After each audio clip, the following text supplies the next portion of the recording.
జై బీసీ, జై జై బీసీ, జై జై బీసీ, జై బీసీ. బీసీ కులాల ఐక్యత వర్ధిల్లాలి, బీసీ ఎస్సీ ఎస్టీ మైనార్టీల ఐక్యత వర్ధిల్లాలి. రిజర్వేషన్లను సాధిస్తాం సాధిస్తాం సాధిస్తాం సాధిస్తాం. రిజర్వేషన్లను సాధిస్తాం. 42% రిజర్వేషన్ సాధిస్తాం సాధిస్తాం.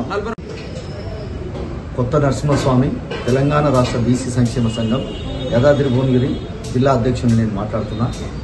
రేపు అంటే 18వ తారీఖున బీసీల రిజర్వేషన్ 42% స్థానిక రిజర్వేషన్ ఎన్నికలలో రిజర్వేషన్ కోసం ఏదైతే సుప్రీంకోర్టు హైకోర్టుకు వెళ్తే కొట్టివేయబడిందో మరి దానికి నిరసనగా మేము 18వ తారీఖు రోజు మరి బీసీ సంక్షేమ సంఘం మరియు ఆర్ కృష్ణయ్య బీసీ సంక్షేమ సంఘం, జాదుల శ్రీనివాస్ గౌడ్ బీసీ సంక్షేమ సంఘం, అన్ని బీసీ సంఘాలు మరియు బీసీ కుల సంఘాలు అన్ని రాజకీయ పక్షాలతోటి ఒక బీసీ జేఏసీగా ఏర్పడి ఎల్లుండి 18వ తారీఖున మేము తెలంగాణ బంద్ అనేది ప్రకటిస్తూ ఉన్నాము.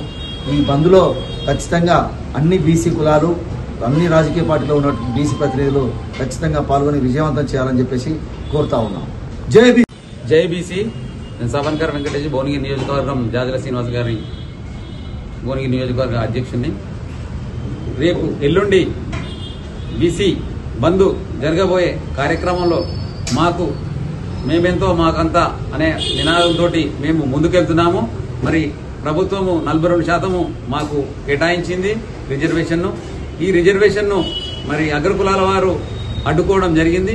దీనికి నిరసనగా ఎల్లుండి బంద్ని విజయవంతం చేసి మా యొక్క సత్తాని చాటుకొని మాకు రావాల్సిన హక్కుని 42% రిజర్వేషన్ సాధించుకుంటామని ఈ సందర్భంగా కోరుకుంటున్నాను.